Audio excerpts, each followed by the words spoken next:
Okay, I think we can now start.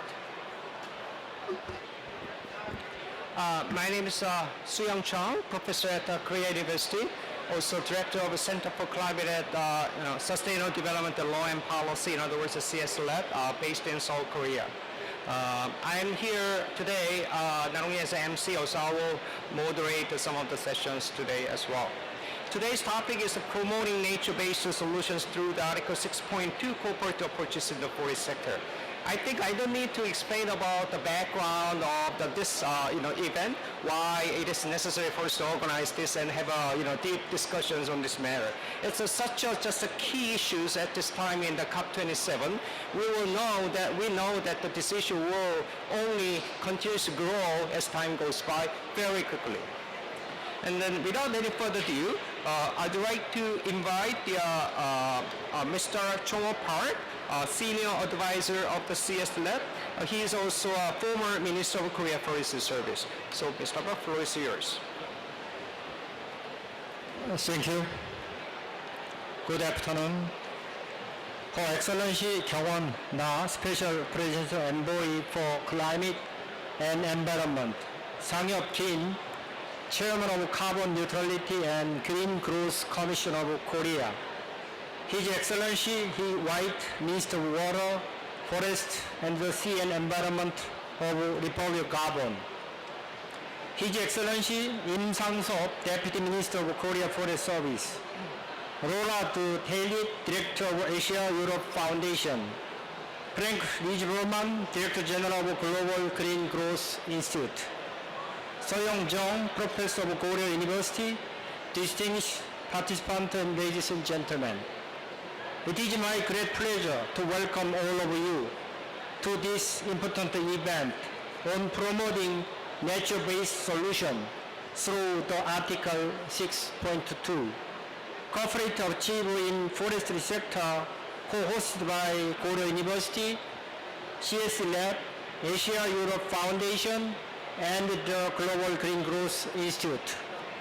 As we all still recall, world leaders agreed on the importance of forestry and the land use sector, not only to reduce greenhouse gas emissions in a cost-effective way, but also to ensure sustainable development, especially for developing countries. And this year, in this COP27, the importance of forestry and land use sector is continuously stressed by the leaders. The fact that Special Presidential Envoy Na attended the session on forestry and land use also demonstrate how much Republic of Korea places its emphasis on this issue.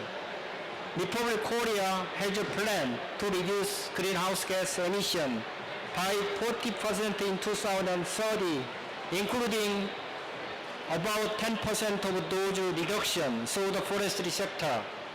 In this regard, Article 6.2 based cooperative approach will play an important role as a base to cooperate with developing countries. As someone who served the Korean government as a Minister of KFS, I have confidence that KFS will actively engage in this endeavor with other ministries and partner organizations. I am particularly certain that today's event will provide an important value at the current effort of Korea by discussing on practical way of cooperation with developing countries by exchanging view and experience on this matter among the participants. Thank you.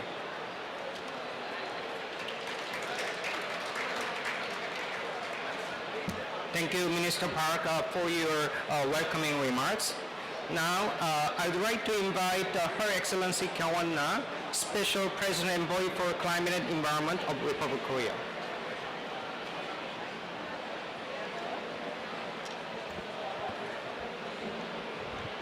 안녕하십니까. 반갑습니다. 나경원입니다.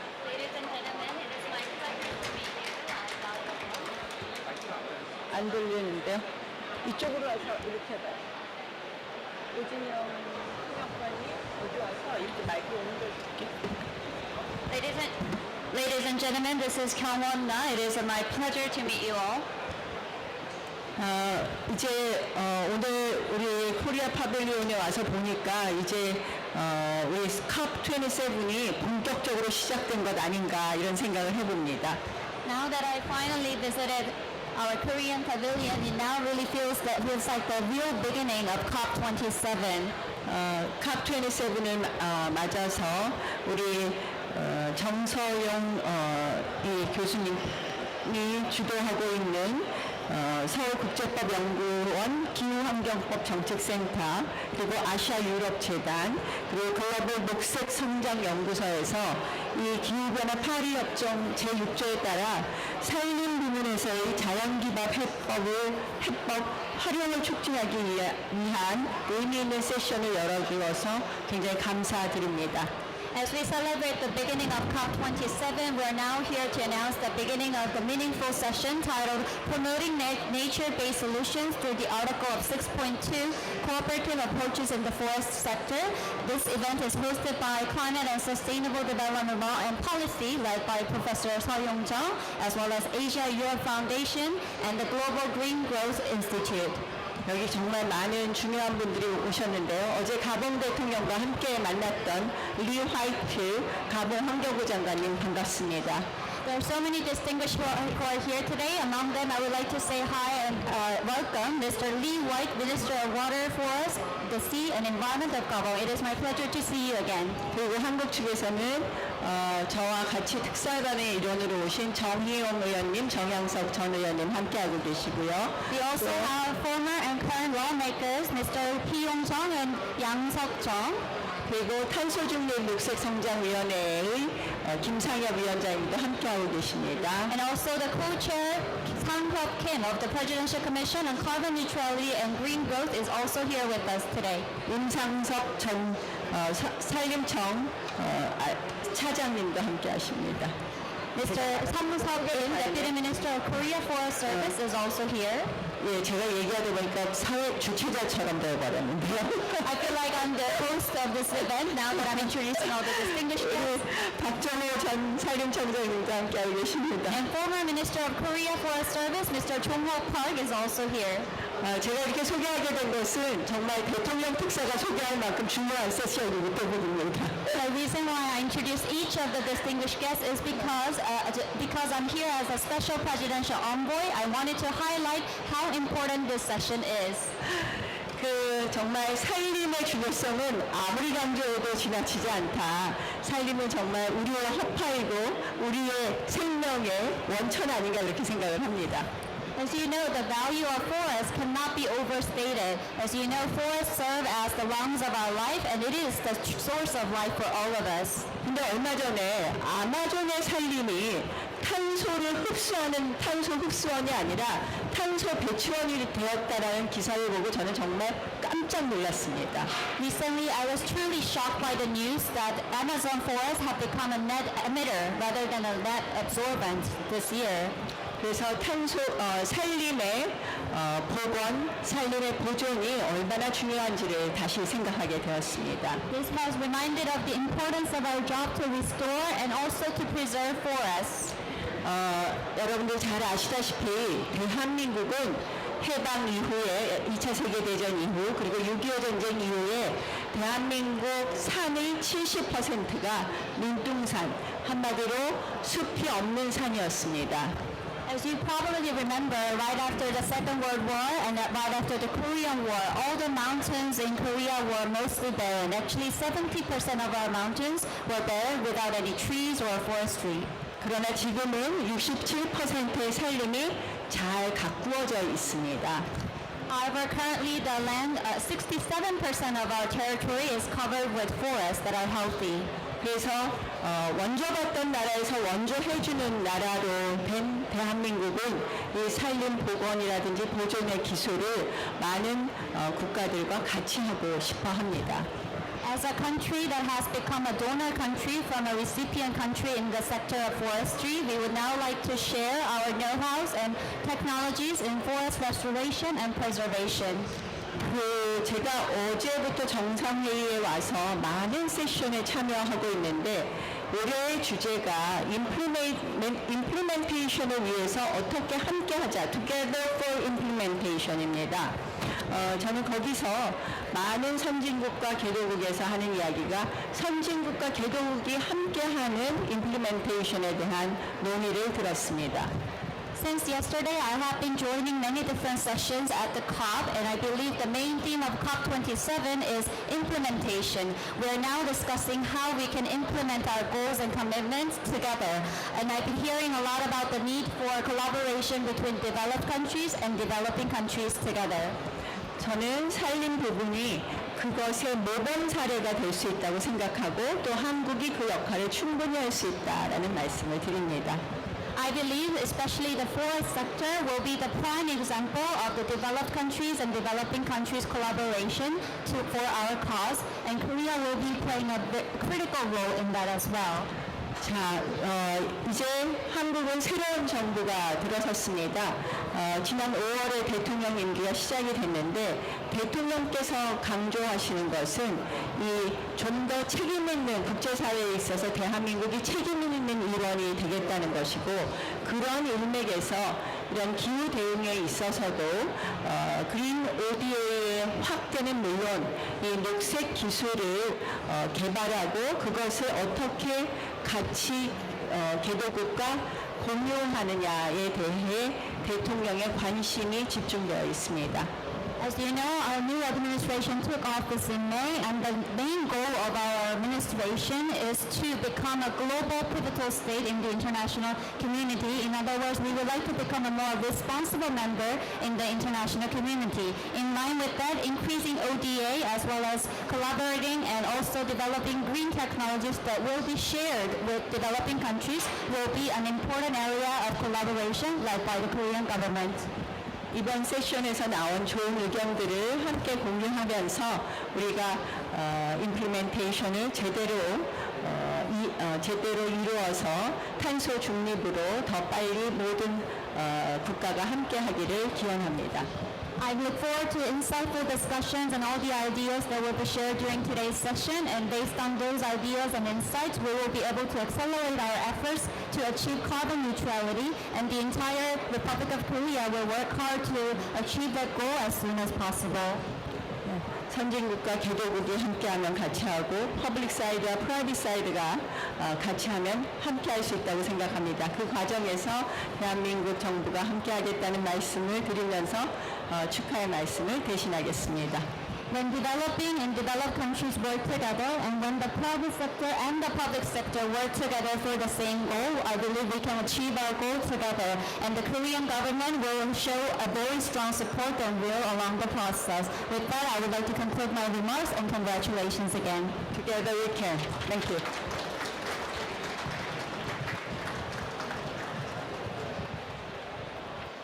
Thank you. Next speaker is Professor Sang-Hyuk Kim, Chairperson of President Commission on Carbon Neutrality and Green Growth.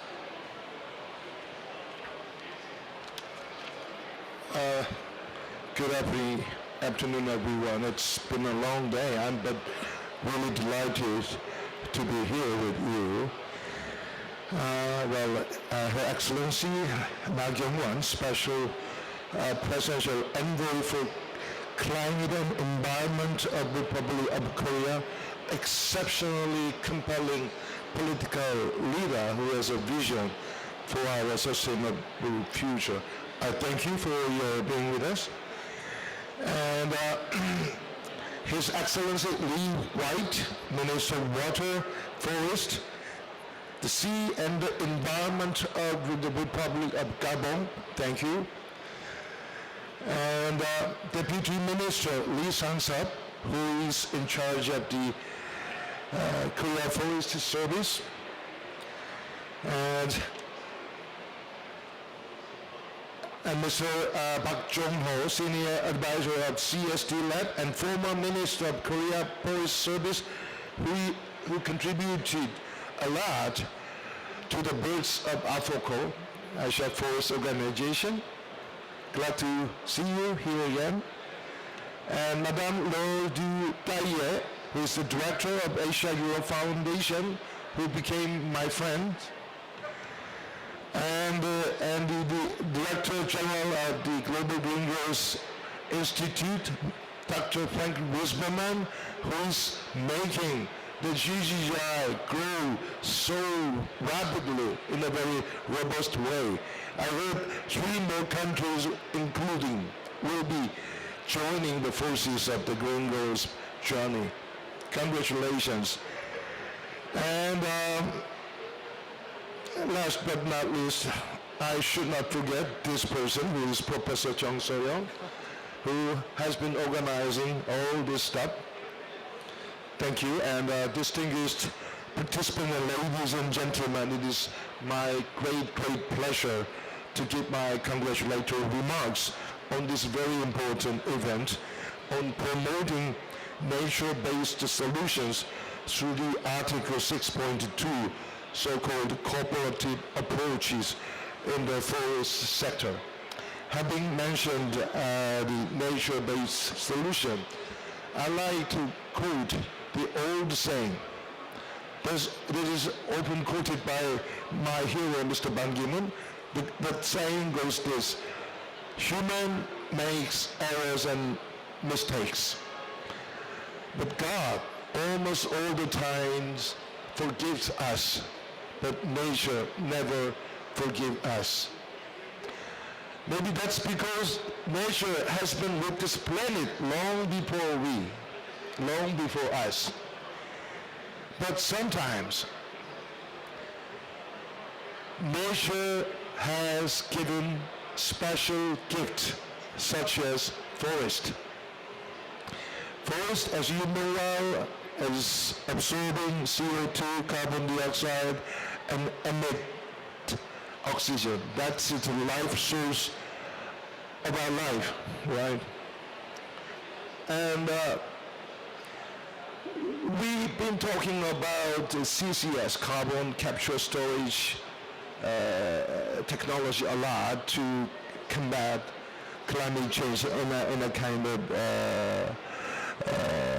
mitigation technology. But so far, forest is the nature-based CCU, the best CCU ever created by nature. Well, I'm working with the KAIST as a vice president for sustainable development, and KAIST is working on artificial photosynthesis. We are going to create artificial plant that could deal with the CO2 matters. And the KIST, one of the best science technology institute, successfully divided the CO2 into CO, carbon monoxide instead of carbon dioxide, by using the technology of catalytic technology. And direct air capture is getting attention from the world investors. But so far, the best technology we have is trees and forestry. And that's why the world leaders adopted the Declaration on Forest and Land Use at the Glasgow Climate Summit last year. And this year, in May, Korea adopted Seoul Forestry Declaration, and we must more than triple the finance we need to support the expanded role of forestry. And in Korea, Her Excellency rightly mentioned the successful case of Korea's reforestation, and still now it is getting more meaning, because forestry is going to amount almost 10% of our Korea's NDCs target. And not just public sector, but also private companies such as Samsung, LG, Hyundai, SK, POSCO, you name it.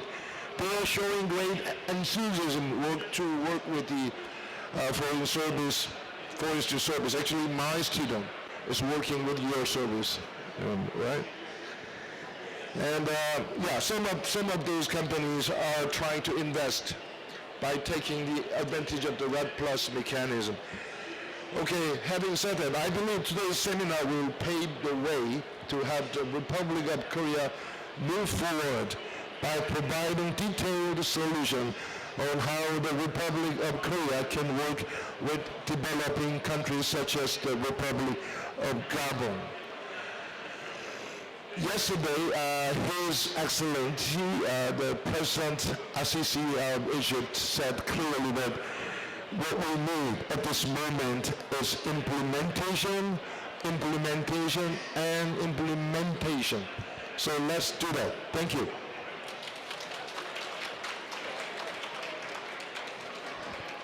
Thank you so much.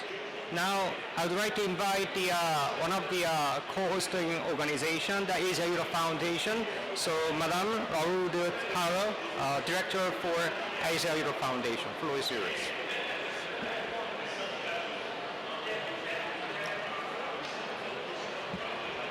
Thank you. Her Excellency Nai Kwang-wong, Special Representative Envoy for Climate and Environment of Republic of Korea. His Excellency Lee White, Minister of Water, Forest, the Sea and Environment of the Republic of Gabon. His Excellency Lim Sam-sop, Deputy Minister for Korea Forest Service.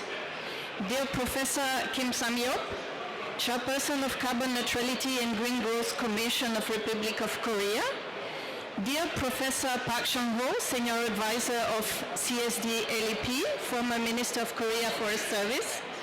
Dear Professor Shang Sun-young, Director of CGCMG of Korea University and Director of CSD-LEP. Dear Mr. Rish Berman, Director of GGGI, distinguished participants, good afternoon, and a very warm greeting to all of you. On behalf of the Asia Europe Foundation, I would like to extend our congratulations and deep gratitude to the organization of today's event, the Center for Climate and Sustainable Development Law and Policy, the Global Green Growth Institute, the Center for Global Climate and Marine Governance, affiliated with the Global Research Institute of Korea University. Today's side event addresses the challenge of keeping global warming at bay by providing green solutions, inspiring further actions focused on protecting and restoring Earth's green lungs. This side event contributes to the global effort framed under the Glasgow's Leaders' Declaration on Forest and Land Use, one of the most significant forest and land use pledges made during COP26 last year, and one that is very topical. As we are in Egypt now, marking 1 year from the original commitment, we witnessed as a partnership of 26 countries and the EU, representing more than a third of the world's forest, launched the Voluntary Forest and Climate Leaders Partnership, which aims to lead on the commitment made last year's UN COP26 Climate Summit to stop and reverse forest loss and land degradation by 2030. Earlier this year, the United Nations Convention to Combat Desertification published the second edition of the Global Land Outlook Report. It stated that half of humanity is currently affected by land degradation, including deforestation. If we pursue business as usual, by 2050, an additional 250 billion tons of CO2 could be released in the atmosphere. This is 4 times our current global emission of greenhouse gases, thus making our commitments and pledges come to naught. Decisive action is needed to avoid this scenario, and all tools available should be used, especially nature-based solutions. There has been a great deal of recent interest in nature-based solutions as an approach to tackle climate change with socio-economic and environmental co-benefits. The preservation, the restoration, and the regrowth of forest is one of the best examples of nature-based solutions. Home to 80% of the world's terrestrial biodiversity, forests provide clean air and water, protect against erosion and landslides and help to regulate the climate by removing carbon from the atmosphere. Undisturbed forests and grasslands are considered one of the nature's greatest assets. Forests, in fact, play a vital role in limiting the average global temperature increase to 1.5 degrees Celsius. They act as significant carbon sink, sequestering huge amount of carbon in tree biomass and soils. Currently, forests absorb annually about 16 billion tons of CO2, or about 30% of mankind's greenhouse emissions.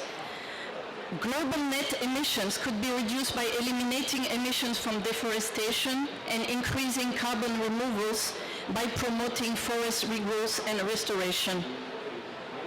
While multilateral mechanisms such as UN REDD Plus are already in place, more can be done to hasten the progress in conserving and restoring one of the planet's greatest assets. We need a shared strategy to realize the achievement of the Glasgow Leaders' Declaration on Forest and Land Use.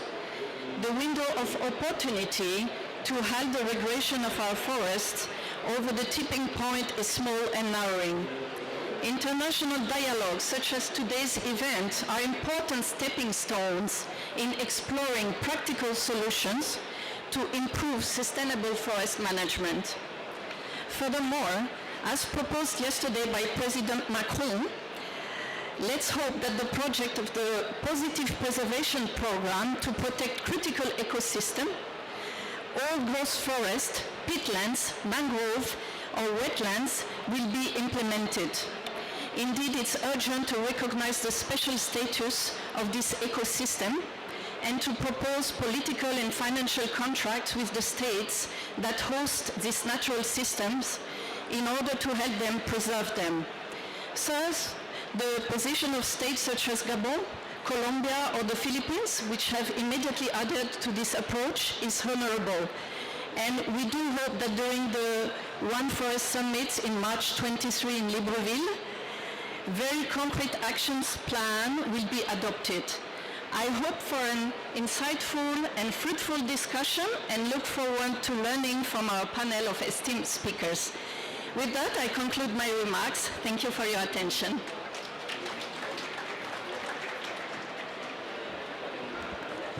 Thank you. Now, the last but not the least, Dr. Frank Rieselman, Director General of the Global Green Growth Institute. The floor is yours.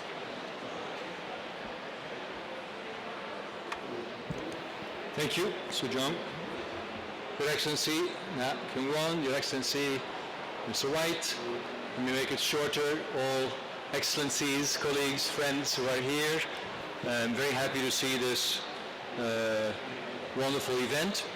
I've been asked to provide congratulatory remarks. And yes, there is much to congratulate Korea on being one of the countries, one of the few countries that successfully reforested.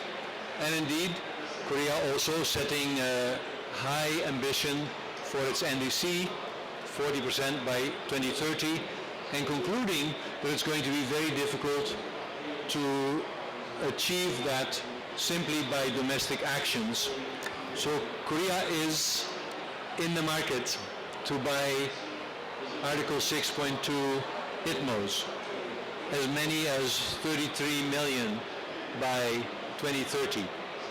And as we heard here, we could also congratulate our forests for all their wonderful capacities and their many, many good qualities beyond conserving carbon, biodiversity, livelihoods for people, and so on. So while there are these many things to congratulate ourselves and forests and Korea particularly upon, why is this so attractive looking title so controversial? Because it's not obvious that we are going to be able to use nature-based solutions through Article 6.2. Maybe that's a bit technical, and hopefully we can discuss it a bit here today. But in the past, there was the compliance market, where we were using carbon credits to achieve the Kyoto Protocol, and there was the voluntary carbon market, which didn't count under compliance. and Red Plus was voluntary. Red Plus was not under compliance. So now we have a new regime. In Glasgow, we finally have a rule book for Article 6, and in GDI, we have worked with our member countries to put Red Plus projects on the table with countries like Colombia and Indonesia, and they're very keen. And we are working with a lot of countries to build capacity for Article 6, at least 12 countries. But I don't think that forest projects are going to be the first, because the Article 6 colleagues say forests are very complicated. Forests are a big risk of greenwashing. If you have seen the pushback on voluntary carbon projects that are considered greenwashing, then we have to be quite careful. It is possible to have forest projects under Article 6. Article 6.2 gives a lot of options to two countries to come up with bilateral approaches. Gabon and Korea can together agree how to make a bilateral project, how to authorize the carbon credits to be correspondingly adjusted, and indeed to do good projects. I believe it is possible, and therefore Gabon and Korea could be path-breaking. They could show how there can be a good baseline. They can show how there can be a good methodology so that there is no risk of greenwashing. So yes, I believe that there are many opportunities in this area, many risks also. This title is very attractive, but it's not obvious. So I hope that in this session we can learn how we can come up with good nature-based solutions. Forests, but indeed also in blue carbon. Some forests have wet feet, like mangroves. Some forests are completely underwater, like kelp. Some forests are more grasses, like seagrass. There are a lot of opportunities in nature-based solutions, from straight forests that we can plant to ecosystems that we can avoid destroying. I'm very excited by this title, but I realize we have a lot of work ahead of us, and if we can find successful partnerships like between Korea and Gabon or Korea and Indonesia to promote such projects, then indeed I think we have a chance to make a positive contribution to climate change, but to many other strong values: biodiversity, livelihoods for people. Many SDGs will be helped at the same time. So I congratulate the organizers of the session, and I hope that it will lead to some strong projects to implement the Paris Agreement. Thank you.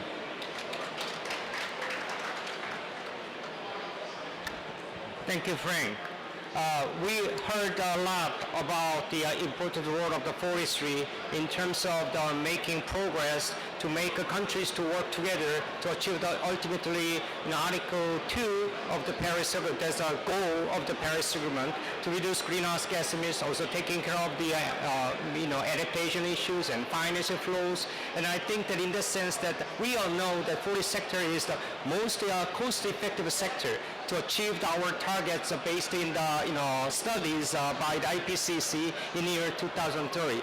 As Frank said, there are still challenges, but I think that all the efforts that we are putting today, we can overcome those challenges and we can make a big progress, so we can show the entire world that actually this approach can be one of the best models available not only to Korea and Gabon, but to other countries as well.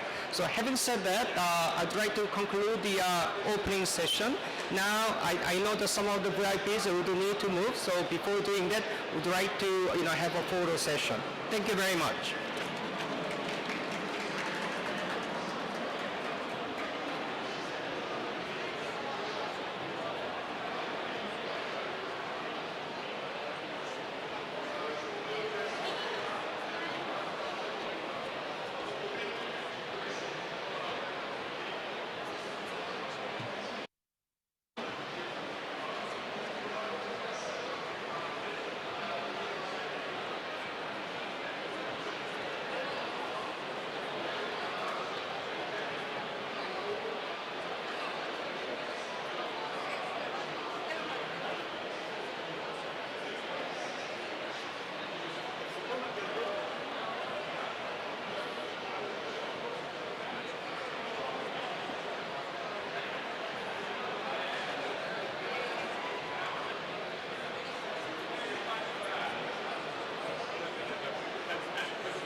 Okay.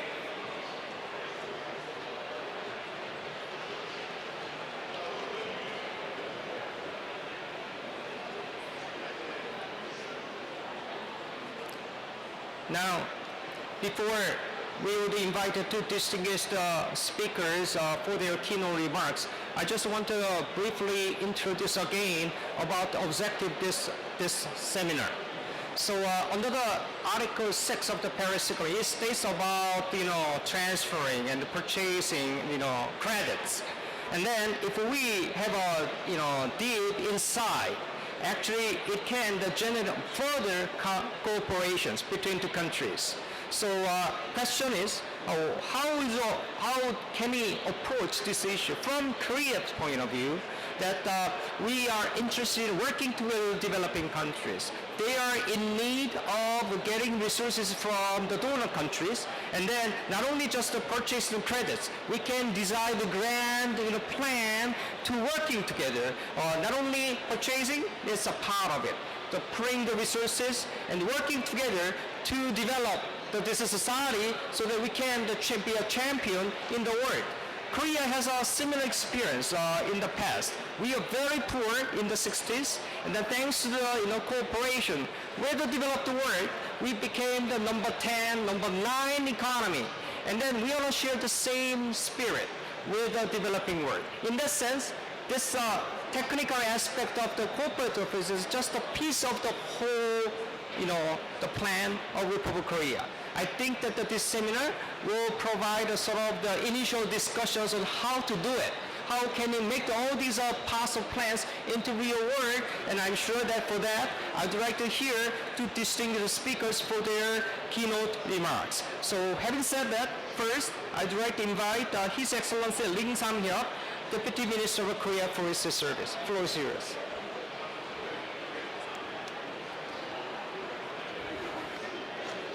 Good afternoon. I'm Sang-Sub Lim, Deputy Minister of the Korea Forest Service. It is a great honor and pleasure to see opinion leaders in the forest sector from countries all around the world here today. Today, I would like to share what efforts Korea makes to protect the world forest as a country with unique experience in successful forest restoration, as well as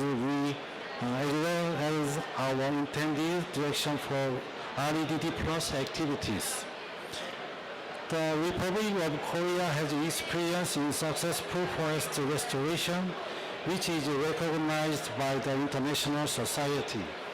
We have restored degraded forest after Korean War, and the growing stock volume has increased 20-fold in the 2010s compared to the 1950s. This has also led to the successful hosting of the 15th World Forest Congress, May of this year in Seoul, Korea. 50,000 participants from 160 countries have gathered at the 15th WFC to discuss pressing issues in the forest sector and have adopted the Seoul Forest Declaration.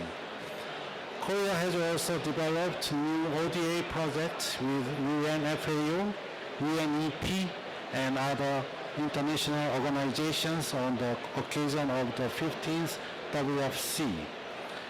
Korea's success in forest restoration can be boiled down to four elements: concentration of forest restoration policy resources, active participation of citizens, establishment systematic of forestry governance, and the phase-over of all energy resources from wood to non-wood resources along with economic development.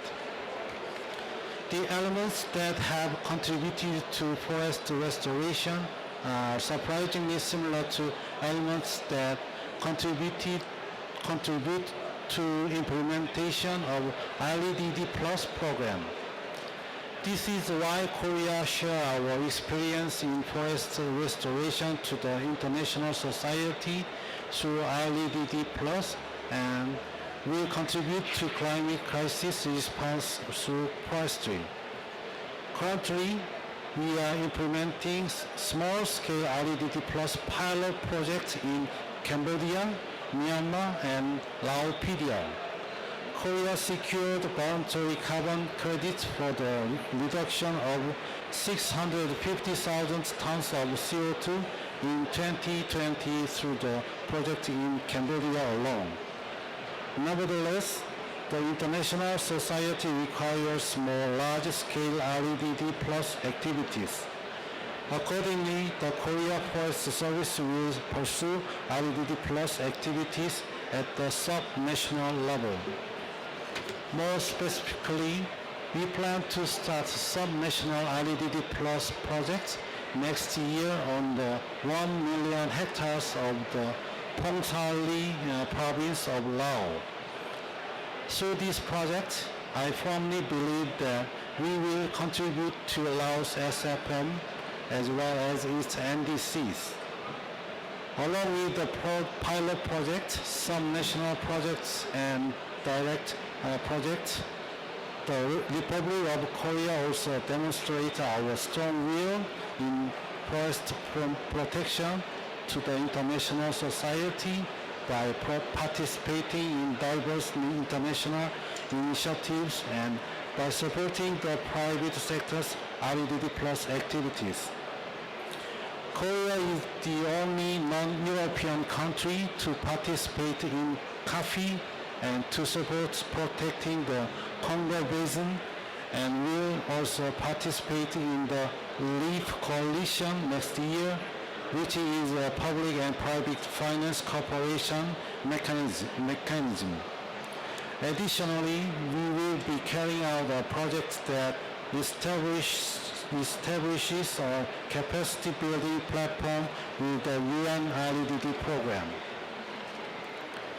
During last year's UNFCCC COP26, the Republic of Korea had announced that we have increased our national greenhouse gas emission reduction goals by 40%. This is a highly ambitious goal when considering the fact that Korea's economic system mostly consists of manufacturing and other relevant industries. In order to achieve our NDCs while also encouraging the domestic economy, we intend to reduce 33.5 million tons of CO2 through international reduction projects such as REDD Plus. In this light, we intend to expand the REDD Plus projects utilizing the cooperative approach of Article 6.2 of the Paris Agreement. REDD Plus activities can efficiently reduce great amounts of greenhouse gas emissions in the forestry sector.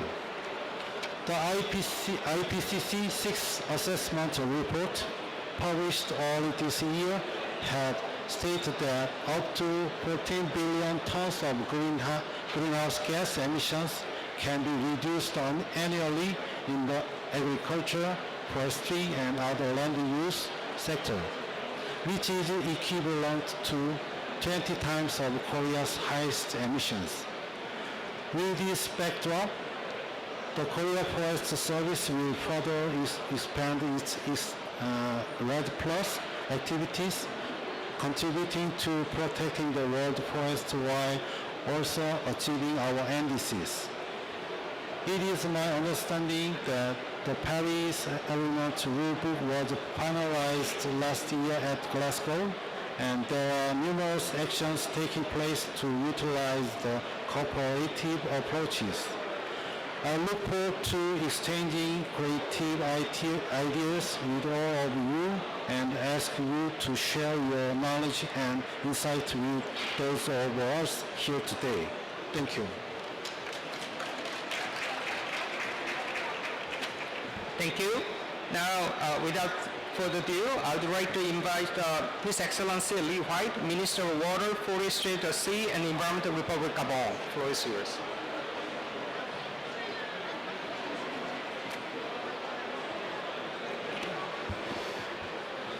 Thank you, and good afternoon, Excellencies, ladies and gentlemen. Let me tell you a bit about Gabon. Gabon, as my president said in the plenary yesterday, we're on the equator on the west coast of Africa. We're a country slightly bigger than the United Kingdom, but we look quite small on the African map. We are 88% covered in tropical rainforests, so we're one of the most forested countries on Earth. We have a very low deforestation rate, about 0.05%, so we're one of the high forest, low deforestation countries. We participated actively in the RED Plus negotiations here at UNFCCC. RED Plus, which was tabled as RED in 2005, became REDD in 2007 in Bali, became RED Plus in 2009, I think, and was adopted at Copenhagen as something real concrete that we were going to work on. With a Warsaw framework, a rule book of how you do it, and I guess maybe formally came into being finally in 2015 in Paris. So Gabon, during the course of the COP, I expect the UNFCCC to publish on the Lima hub the creation of 90 million tons of RED Plus credits in Gabon, 90 million tons.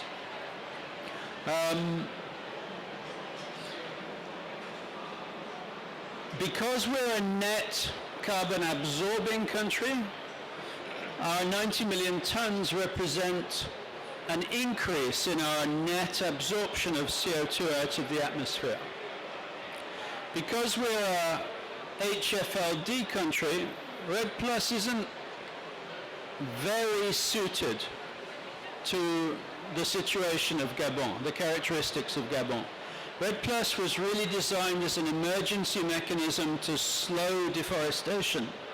So countries like Gabon, Congo, Guyana, Suriname, Bhutan, Papua New Guinea maybe, where we have low deforestation, the mechanism doesn't work that well. The end result is Gabon will be awarded 90 million tons of credits by the UNFCCC for absorbing just over 1 billion tons of CO2 out of the atmosphere. So we removed actually 1,050 million tons of CO2 out of the atmosphere, and we have been awarded 90 million tons of credits.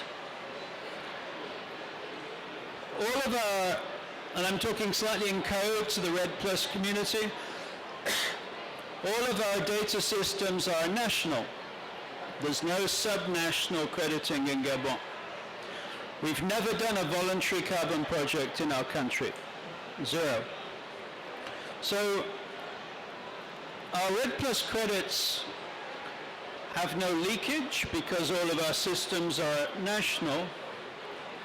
Our RED Plus credits are additional because they represent a reduced emission and increased sequestration. We're not talking about avoided deforestation, which many of the voluntary systems use. We're talking about actual reductions in emissions and increased net sequestration. And because of that ratio, 90 million tons to a billion tons, we're not yet talking about Korea buying Gabon's credits, because we're still in the RED Plus, kind of pre-Glasgow RED Plus world, which is all voluntary. But we could be talking about Hyundai or Samsung buying Red Plus credits from Gabon on a voluntary basis. Were one of those companies to buy Red Plus from Gabon, for every credit, we absorb an additional 10 tons of CO2 out of the atmosphere, net, across all sectors. I believe that makes Gabonese Red Plus credits the best value credits anywhere on the market. Is there another Red Plus credit where you buy one and we remove net an additional 10 tons of CO2 out of the atmosphere? We're not talking about crystal balls and avoided deforestation or business as usual. If Gabon, if we had taken the avoided deforestation pathway, if we applied average deforestation of tropical nations to Gabon, instead of creating 90 million tons of credits, we would have created 1.4 billion tons of credits. If we just compared what is actually happening in Gabon to the average, just to give you an indication of how avoided deforestation can create credits which are not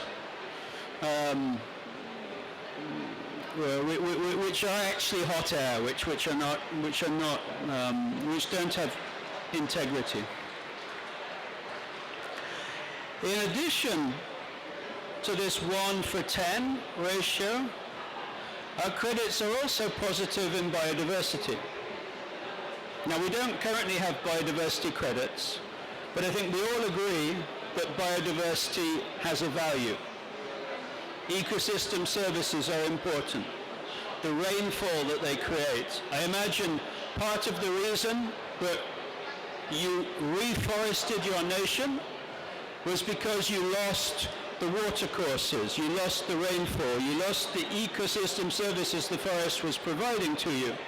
And you took that decision, rather like Costa Rica, after you, to restore those ecosystem services. So we don't have a metric to measure ecosystem service or biodiversity, but one indicator that we use, the elephant, the forest elephant in our case, plays a very important role in the ecosystem. It disperses the seeds of many trees. And because the elephant has ivory, it's a very good indicator of forest governance. As soon as you lose control of your governance, the elephants are killed by poachers because their ivory is so valuable. Across the forests of Africa, we have lost 3/4 of our forest elephants in the last 15 years because of poaching. But in Gabon, our population went from 60,000 to 95,000. Our population is up 60% through a combination of creating protected areas, doing protection activities, both in the national parks, in the reserves, and in the forestry concessions. Our forestry activities are sustainable. When we do forestry, we cut 2 trees per hectare on a 25-year rotation. Our studies show that there's more carbon in the exploited forests than in the primary forests, which is slightly counterintuitive. And so Gabon is, as I said, during the course of this COP, I expect our 90 million tons of Red Plus to be put onto the Lima hub. Because of decisions made in Glasgow, certain clean development mechanisms, CDM credits, with little climate integrity can already be converted into ITMOs, but Red Plus credits cannot. Yeah, there's a certain amount of suspicion about the integrity of RED+. We worry about reversals. Well, Gabon has 5 decades of track record of keeping our deforestation below 0.1%. And when you think about RED+ credits compared to CDM credits, when you suck a ton of inorganic carbon dioxide out of a chimney in Europe, for example, that's inorganic carbon. When you use a tree to absorb carbon dioxide out of the atmosphere, and that tree keeps growing, then over time that tree becomes more and more valuable because it accumulates biodiversity over time. It's like a bit like a Bordeaux wine, which when it's young is worth less than when it's old. And so these organic credits, even though there is a risk, of course, that somebody will come along with a chainsaw and cut them down, there needs to be governance to make sure that doesn't happen. But if you manage to do that, I would argue that these biological living tons of carbon are much more valuable than the inorganic tons of carbon. And so the future is transforming these RED+ credits, this net sequestration, into ITMOs. We may have to strengthen some of the methods in the Warsaw Framework. But I tell you, having been through a UNFCCC audit of my IFL and my technical annex, which took about 3 years, it was 5 times tougher than the audit I had to go through to sell $150 million worth of carbon to Norway. Really, the UNFCCC process is much tougher than many of these voluntary carbon credits. And so I'm very much hoping, and I will be visiting your beautiful country again in December. I was at the Forestry Congress, but I didn't see my picture on the group photo. I think I was off to the right. I very much hope that Gabon and Korea can find a way to work together on these issues. As you said, to move the world forwards. Because the voluntary markets in their current form of 100, 200 million tons of CO2 in a world where we emit 52 billion tons equivalent is inconsequential. It may be generating some money for some companies, but it's not fighting climate change. We have to raise the quantities by at least 2 orders of magnitude to make a dent on climate change. And I think, I like to think, I hope that what we're doing in Gabon, where we're using sovereign carbon, hopefully twinned with the voluntary carbon, but nested within a sovereign system where we're doing national reporting, is perhaps a way to grow these forest carbon markets into the future, and perhaps Gabon and Korea can work together to do that. So thank you everybody, and have a good COP. Thank you, Minister. Also, I should call you as a professor as well because of your deep expertise that you have. I think Minister White emphasized not only the matter of the voluntary market, but also compliance market as well. And he talks about some of the technical issues relating to how to generate the ITMOs under Article 6. And then there are ample potential opportunities that 2 countries may work together to provide a world new model to utilize the forest sector to achieve once again the Paris Agreement goal together. So having said that, we are already behind the schedule. I would like to quickly move to the next panel discussions. So now I'd like to invite Susie for her presentation on what she plans to do. 감사합니다. Kia ora tātou. It's a great pleasure to be here with many of my old Korean friends. Sorry, I need to work out which way this goes. Excellent. So I have one key message here today.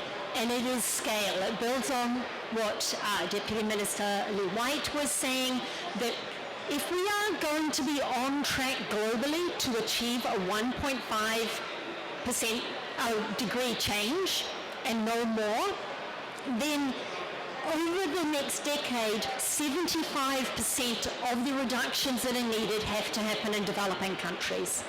But developing countries don't have the capacity, they don't have the access to finance that they need to be able to do that. So we really need to make these sorts of transfers at scale.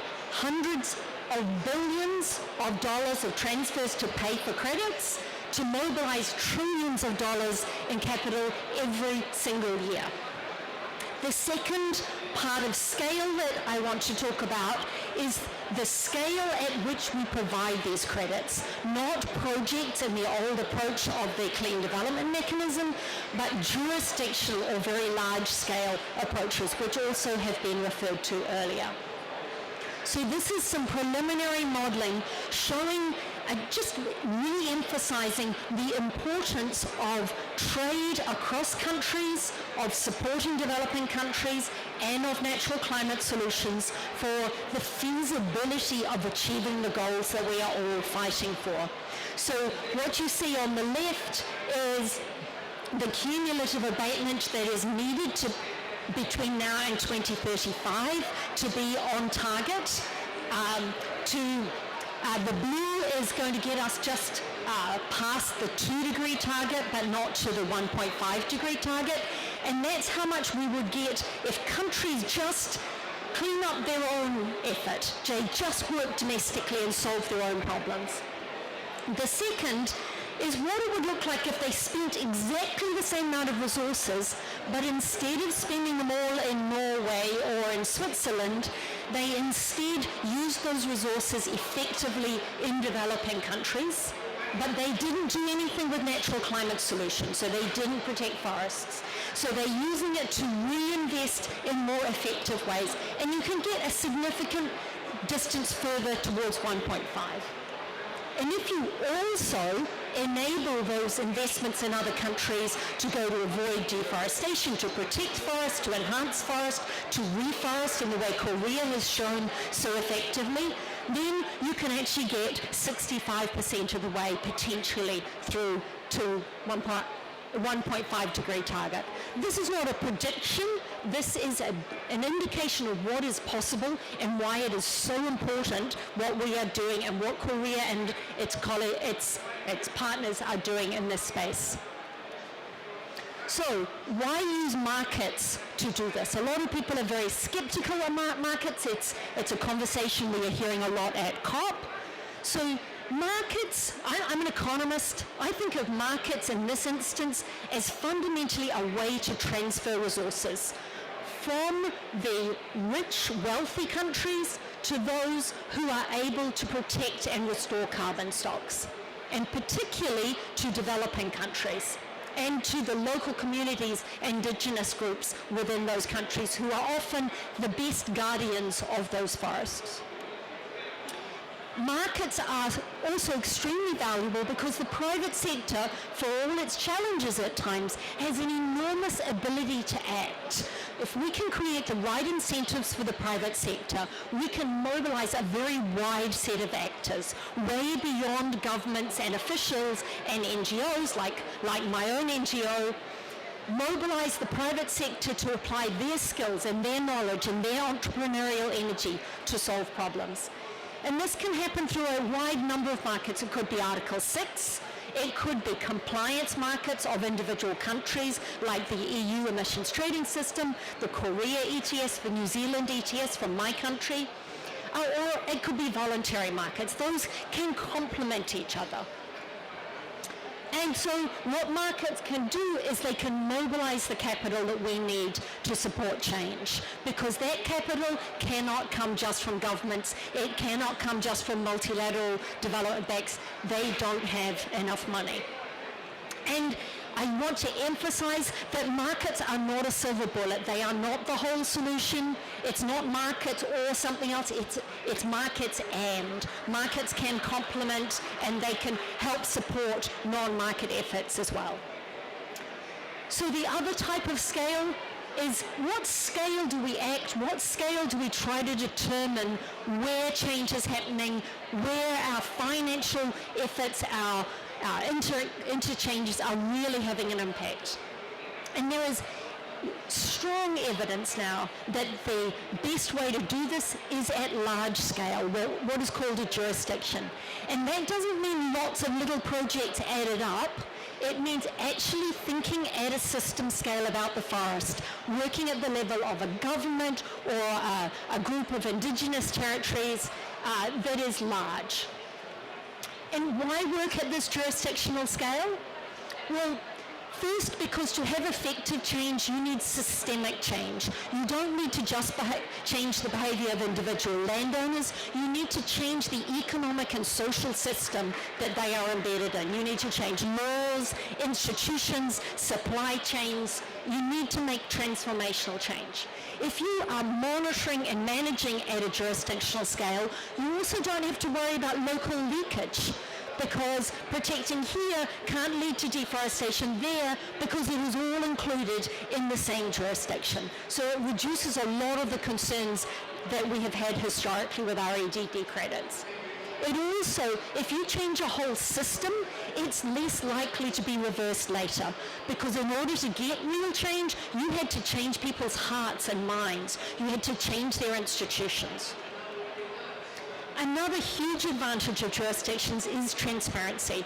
What we're trying to do here is cooperate, and you can only cooperate if you know what other people are doing. It's very hard to know what's happening in thousands of little projects.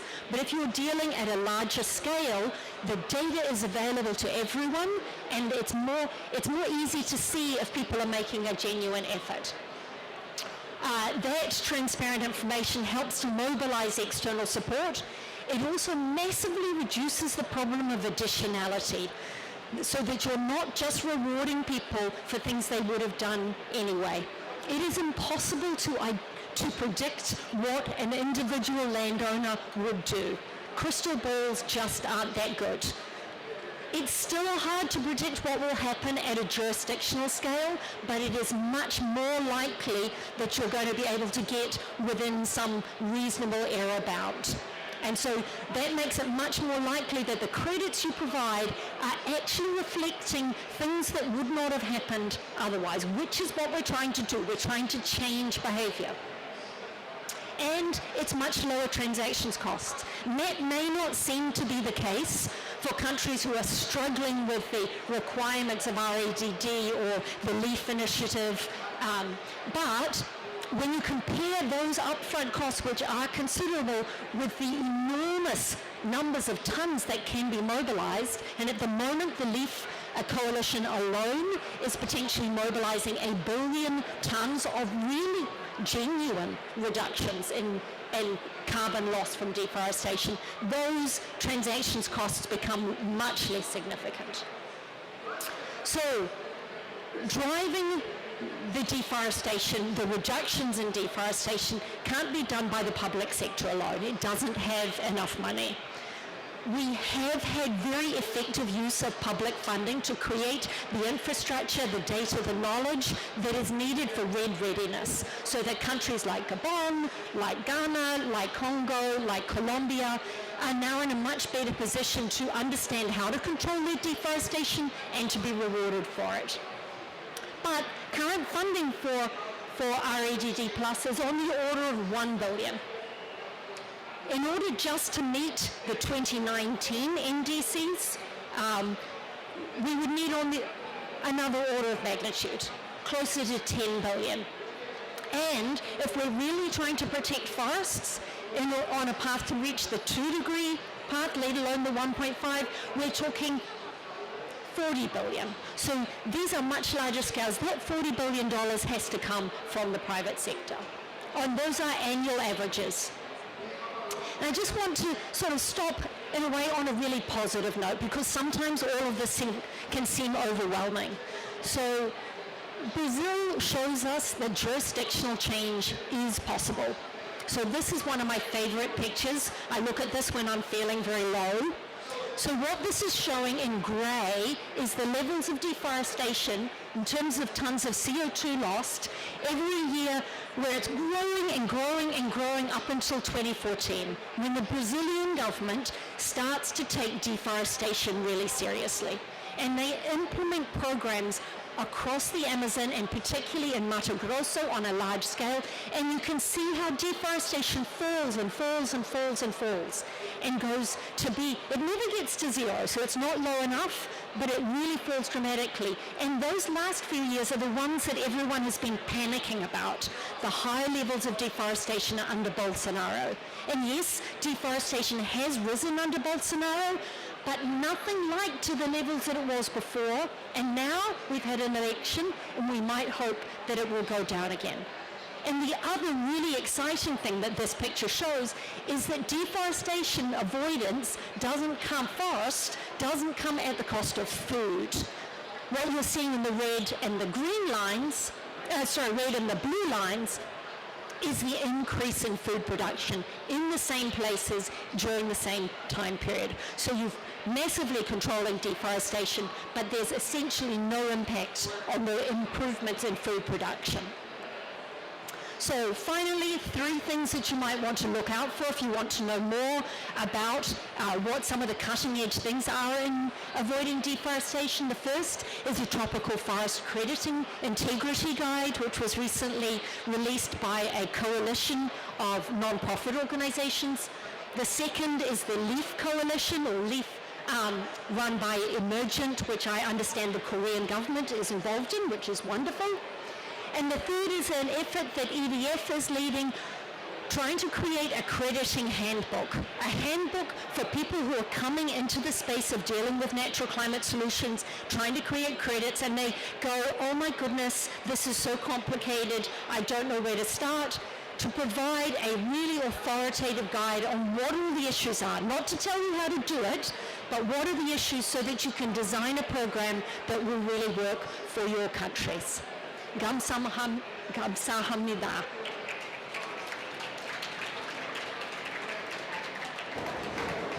Thank you, Susie, for your presentation. We are a little bit running out of time now. So let's catch up with Gina for her presentation.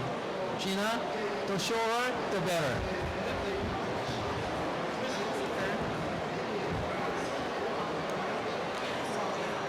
Very good afternoon to everyone. I am delighted to be here in such a wonderful company. Your Excellencies, distinguished guests, I would like to briefly say about solutions, because we have been talking about challenges, problems, the need for action, the need for implementation. So this is what this presentation is meant to be.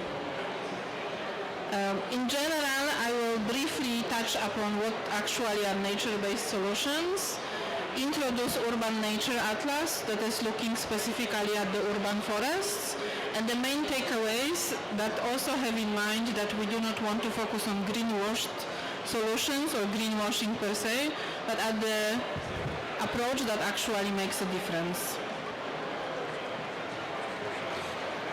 We are in the very special year because this was the year when UNIA decided to agree on the definition what are nature-based solutions. As you can see, it's very broad, and this is something that allows a lot of space to maneuver for governments, for the organization, and also for the cities.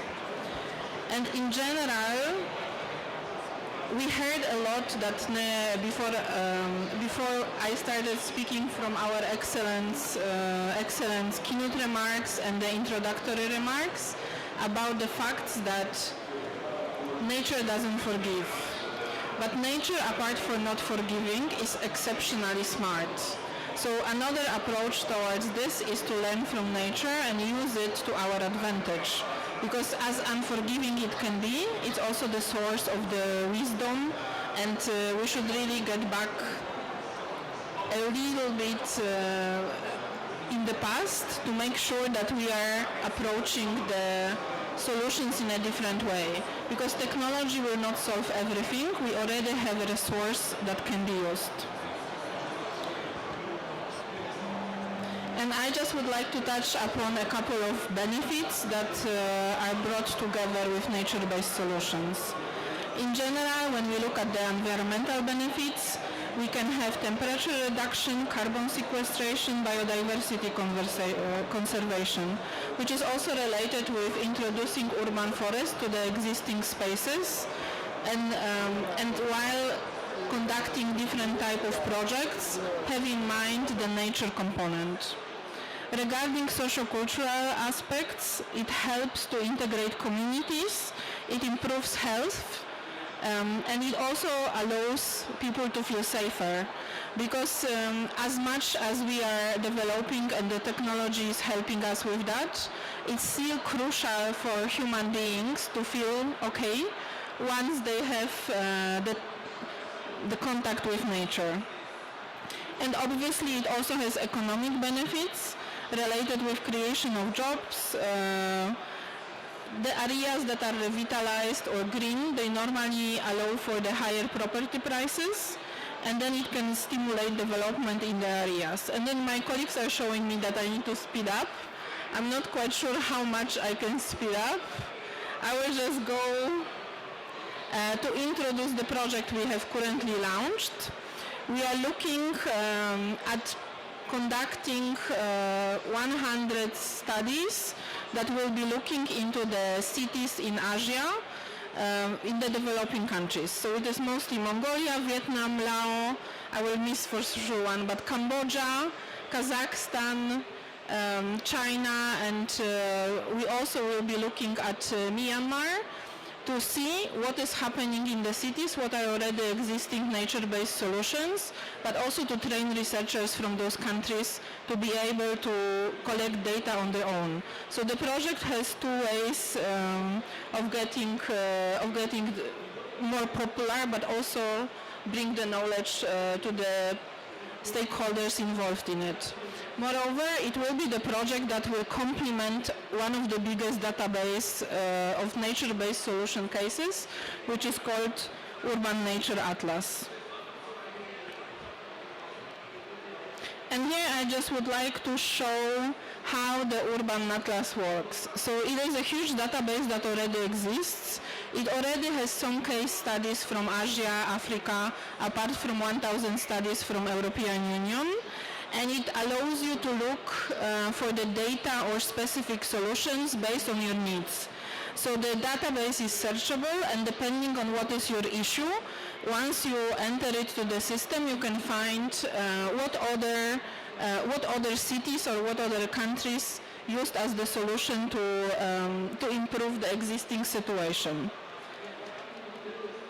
And I will just bring a couple of examples just to give you the touch, because obviously the database is available online. You can all go and see it's already working.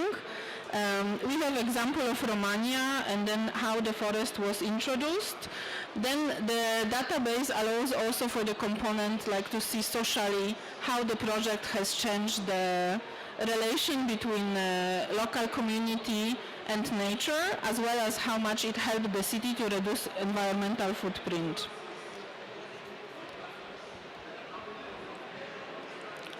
And then in general, I just wanted to highlight a couple of takeaways that were collected as the outcome of already existing project, which is related with what in the end we can get out of it. So one part is sequestered carbon that was very much mentioned today.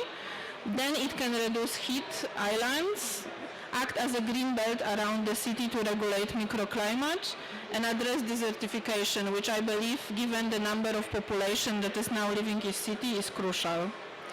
And when we look at this, in order not to be perceived as greenwashing, it is important to implement those solutions with the community on the ground and actually ask them what are their needs to make sure that once you are integrating the solution, it's not copy-paste from another city, but it is integrated and the local community has ownership in the process. So that would be, in a very brief nutshell, the idea for the project. We have already recruited researchers, and I think by January next year we would collect the data, and further on we'll be able to disseminate the outcomes. And the project, or in general the approach, was also inspired by the recent study we have done when we mapped the contributions, which is also what Susie was mentioning before, so I was smiling. Because it's very clear, we look at the 51 countries that are ASEAN partner members. So it's 51 countries, and it was very apparent that there is a lot of will, there is a lot of ideas, there is a lot of policies, but it's not supported by action or implementation plan that comes with the resources. So I think this COP has this huge umbrella of calling for action, but so once we mapped all of those things, it's very clear that this is still lacking. So this would be something definitely to keep us all busy. Thank you. Thank you. Now, I'd like to slightly change the order of the presentation. I would like to go with Melissa Lowe before Dr. Kim Ude's remarks. So, Melissa, floor is yours.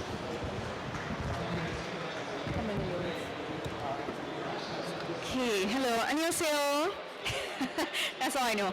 Okay, I'm Melissa. I'm from the National University of Singapore, the Center for Nature-Based Climate Solutions. Small caveat, I only moved over in April this year, so I'm not a nature-based expert. I spent most of my career in the space of energy policy and transparency, MRV issues, but very happy to be here and hear so much progress being made on forests and forest conservation. So today I'll take you through very quickly about Article 6.2 and what Singapore is doing, and I hope to have further conversations with all of you who are interested. Singapore is also holding its first pavilion at the COP, so you're very welcome to come and join us and hear more about what we're up to. Okay, so the next page. So I just want to highlight very quickly that the NDC coverage has been increasing, as I think all of you know. Every 5 years, countries have to put forward a new progressive NDC, and the good news is that coverage has increased, right? And we're looking to see more and more coverage over the next few years. But I will highlight that 2022, the Glasgow Climate Pact did ask countries to revisit and strengthen its targets, but because it's slightly outside of the cycle of ambition, not many countries did so, and because of the geopolitical situation we're in as well, so only 26 countries submitted their new updated NDCs, but we do look forward to the 2025 NDC update. Okay, next slide. So the good thing is also that most countries have now said that they intend to use Article 6, so that's good news for Article 6.2, 6.4, 6.8. This is out of 116 of the 2020 round of updates. And there is certainly an opportunity for emissions reduction from the land sector, which includes forestry. I won't go through this. I will send the slides, I promise, through the Korean Pavilion, so please get them from there because we're running out of time. So last year, the Article 6 rulebook was agreed at COP, and that's actually a picture of the Minister for Environment, Sustainability and Environment from Singapore with her Norwegian counterpart, and she was involved in the ministerial level discussions on climate change, on Article 6 particularly. And so we're very happy that the rulebook was finalized last year under her co-leadership, so to speak. But what the rulebook does is it now enables rapid implementation of international carbon markets to achieve the current set of NDCs. But of course, as many of you know, there are still ongoing 6.2, 6.4, 6.8 negotiations at this COP, and the challenge also will be how to implement the rules in a smooth manner. So Southeast Asia was mentioned, I believe, by several of the high-level speakers earlier, and I think Singapore being a member of the Southeast Asian region, we're very happy that things are moving quite quickly, but I can also highlight to you here that developing a strong, robust MRV framework is going to be key for the region of Southeast Asia, so that buyers like Singapore will be able to be assured that the credits are high integrity carbon credits. So, okay, this is a very, very heavy slide. I don't expect you to read it all now, but it really highlights that Article 6.2 gives you a very clear, okay, not very, but a fairly clear definition of what ITMOs or internationally transferred mitigation outcomes mean, right? So they have to be real verified emissions reductions and removals, and because reductions and removals covers the land sector, hence REDD+, we have this new framework for developing carbon markets, at least for Article 6.2. And when we talk about Article 6.2, I think many of you who follow this negotiation item, you know that host country has a lot of power in deciding the authorization, so approvals must come first and then authorization in order to assure corresponding adjustments. And what this means for those of you who are entirely unfamiliar, I only learned this recently as well, what this means is that a country that buys carbon credits, you can remove the credits from your inventory, but it has to be corrected in somebody else's, the originating country's inventory. And that has to be done through this letter of authorization. Okay, so that's really, really key. And of course, we think that nature-based solutions will play a significant role in Article 6.2, and I love to have a longer and more meaningful discussion with many of you here. The only exception, of course, is the host country decides not to authorize. And we, as a buyer in Singapore, we feel that this could be a risk, because all countries now have NDCs, right? So they all also have to put mitigation, put efforts towards mitigation, and forests could definitely be part of that process. Okay, I will keep this as my last slide because I know we're running out of time. I just wanted to highlight that Article 6 and Article 13 are very much linked. So in order to participate in Article 6, countries do have to submit their enhanced transparency framework where they will report on what they've bought and sold. But the current level of MRV readiness is quite low.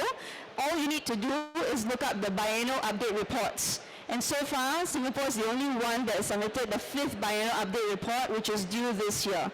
So I encourage you to go back and talk to your countries, talk to people around you, and see what they need in terms of MRV capacity building. And with that, thank you very much. Kamsahamnida.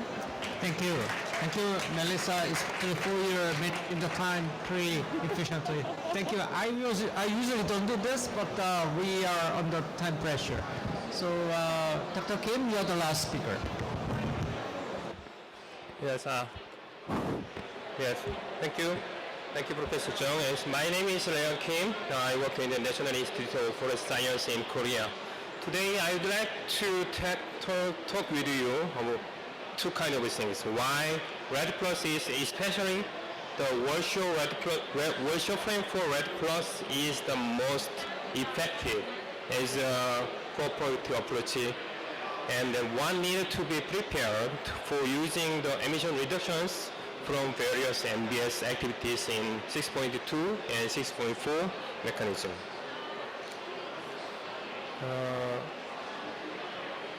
Sorry. I think all of you already know that Red Plus, but probably most of you think about the Red Plus under the voluntary market. So I'd like to remind you Red Plus's impact. The first proposal is contributing to the achievement of the NDC. For this proposal, UNFCCC has been establishing and nowadays operating the Warsaw Framework for Red Plus since 2013. I think briefly tell you about the status of the WFR. Currently, 64 countries are participating in the Warsaw Red Cross framework, and 11 countries they have already received approved emission reductions.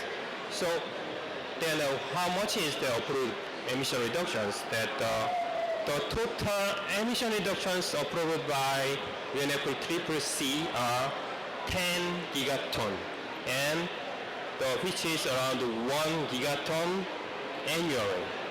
So it is very high amount in the world, but this is not all.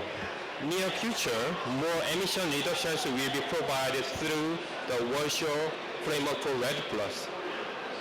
Beyond 11 countries, more than 50 countries, they are still being approved for emission reductions through the mechanism. Here, Minister Lee White come together. Yeah, Gabon already have approved for the emission reductions about 2 gigatons, total 2 gigatons recently. So congratulations again. Yeah. And second one is that why the Red Plus voice of praise for Red Plus? Think about it. What is the highest level emission reductions in the world?